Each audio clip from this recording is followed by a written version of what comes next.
da energia. E aí, foi dito aqui que nós teríamos que ter um marco, teria que ser até 2023. Acho que foi o senador Paulo Bauer que falou isso. Bom, então, em 2023, os impactos do anexo C do Tratado de Itaipu vão ter que ser todos revistos, porque em 2023 a usina vai estar paga. Portanto, nós vamos ter que fazer uma discussão nessa casa sobre os royalties, nós vamos ter que fazer uma discussão sobre o preço de energia, enfim, vai ser uma grande discussão.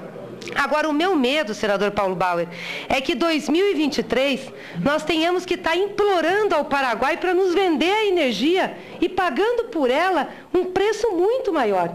Porque essa energia do Paraguai, ela pode ser vendida à Argentina, ela pode ser vendida ao Chile, ela pode ser vendida a qualquer outro país, por um preço com certeza muito maior. E é isso que o Paraguai vai fazer, porque ele vai ter liberdade.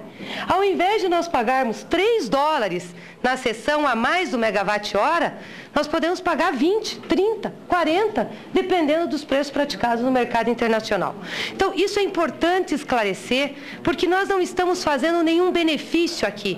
Nós estamos fazendo uma negociação que interessa ao Brasil, ao consumidor brasileiro, às indústrias brasileiras, enfim, ao consumo de energia. Então, é também um negócio.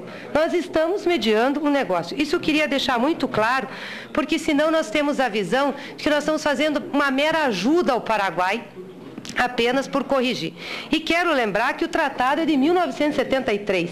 E apesar das correções que nós tivemos nesse valor de cessão de energia, nós não podemos ficar com isso sem corrigir.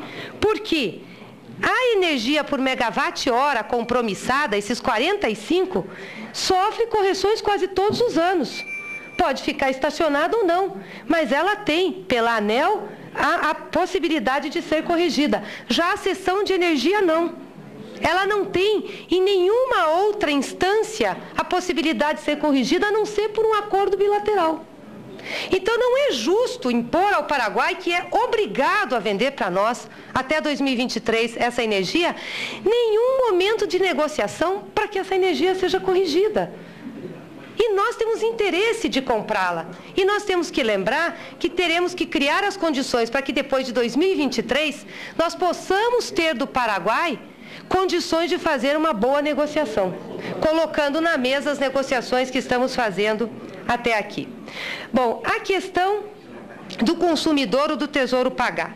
Se nós fôssemos dividir esse impacto, que daria hoje por volta de 240 milhões por ano, porque $3 nós já pagamos, e aí quando se faz o cálculo de 120 milhões para 360, nós temos que ter claro que nós estamos fazendo um cálculo sobre a produção de energia de 2008, que foi o pico de produção de energia da história de Itaipu, 95 milhões de megawatts-hora.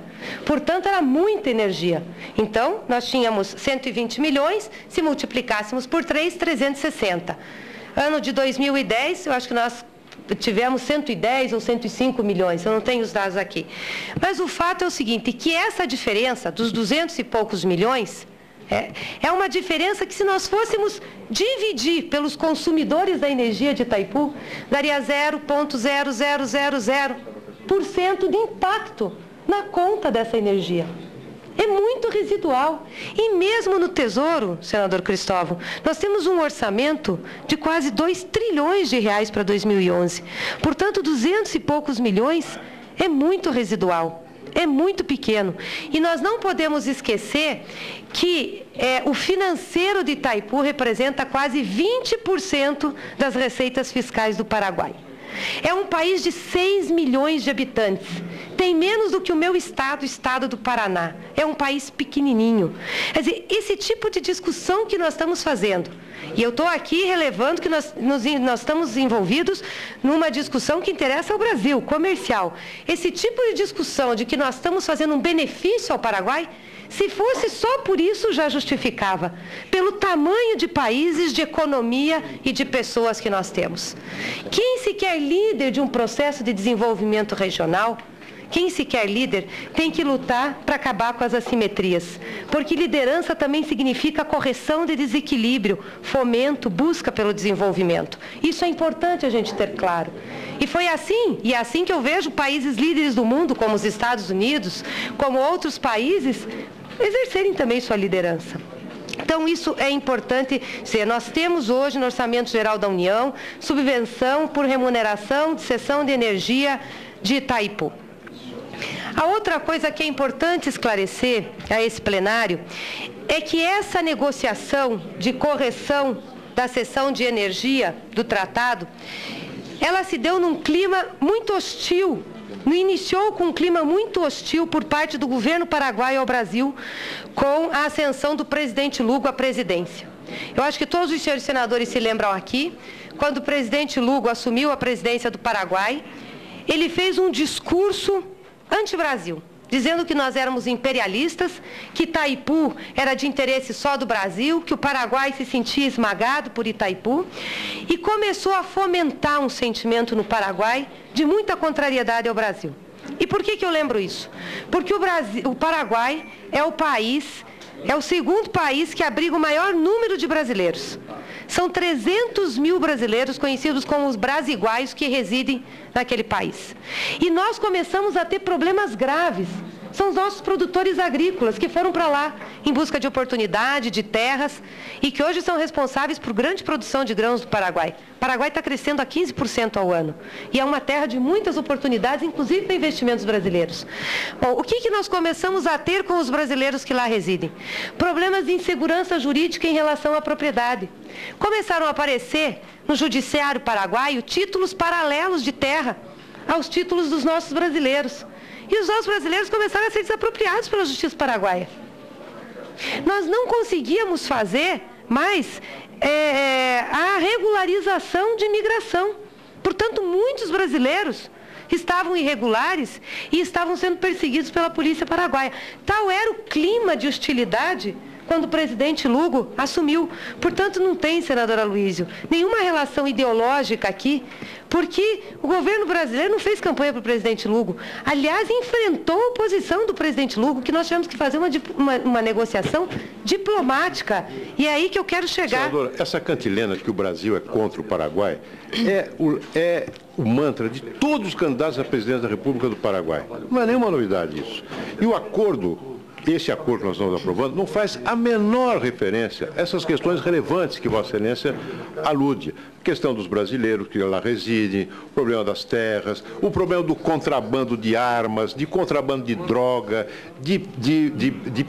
produtos de pirataria.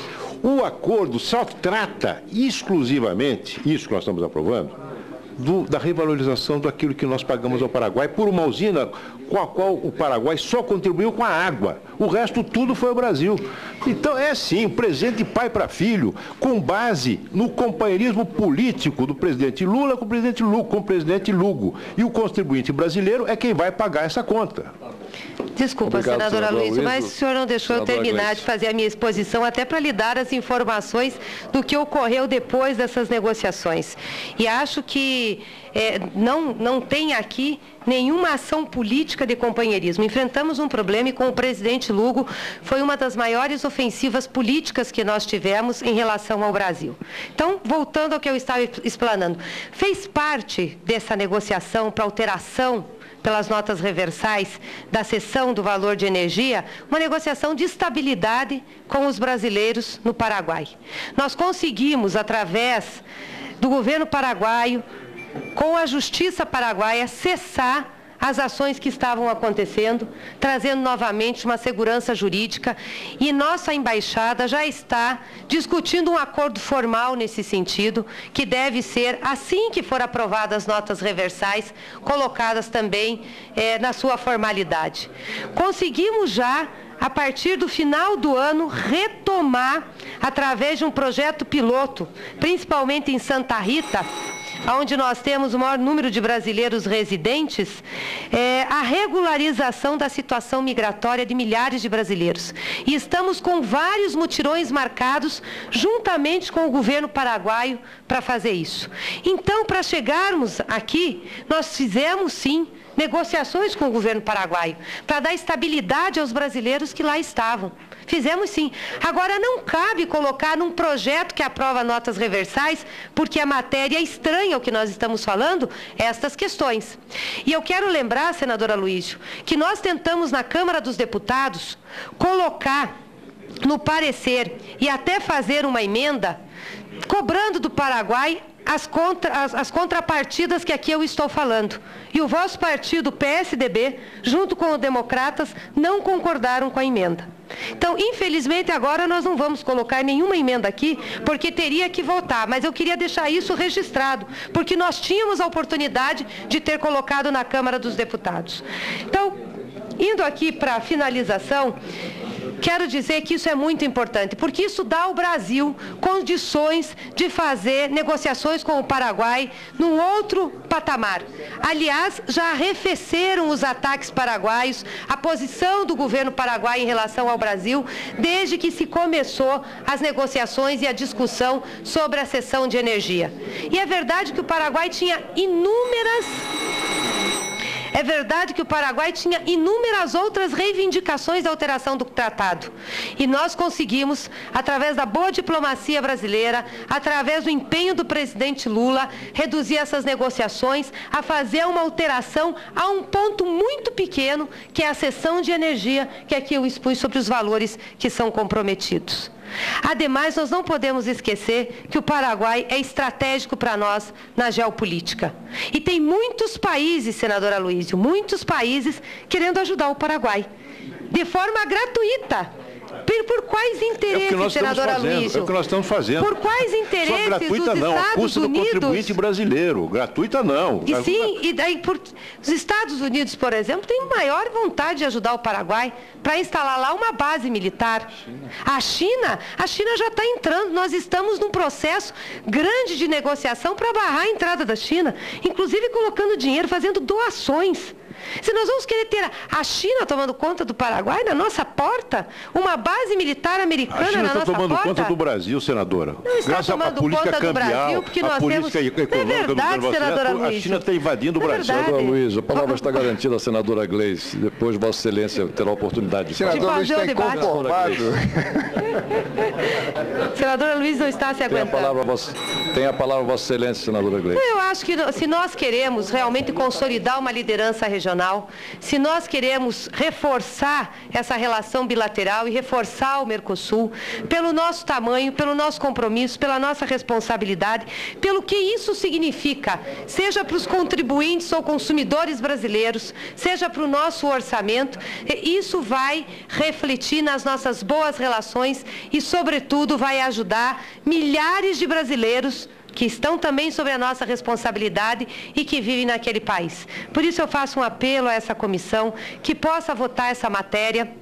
Eu tenho aqui o maior respeito a pedido de vistas, a prazo para discussão, e quando me referi aqui, senador Mozarildo, aos 17 meses, foi no Congresso, é na Câmara dos Deputados. É claro que no Senado essa matéria chegou agora, mas até pela função do Senado de discutir as questões internacionais, as relações externas, pelo conhecimento acumulado por essa casa, eu tenho certeza que nós não precisamos, para formar juízo, de mais uma semana para discutir nessa comissão. Eu queria pedir para que a gente pudesse votar hoje e fizesse essa discussão também no plenário. Vamos fazer uma grande discussão com profundidade no plenário sobre esse tema, sobre o que isso significa, mas que a gente possa dar uma resposta. Porque o que nós estamos vivendo, o que nós estamos discutindo aqui, não está na realidade do cotidiano da nossa fronteira. Meu estado é a fronteira mais populosa desse país e a fronteira exatamente com o Paraguai. Então, eu sei como os demais parlamentares paraenses sabem o que nós temos no nosso cotidiano a enfrentar lá. E eu gostaria de enfrentar isso com boas relações ao Paraguai, para que a gente possa, sim, combater o contrabando, o narcotráfico, as armas, e possa cobrar do Paraguai questões realmente que venham ajudar no desenvolvimento regional.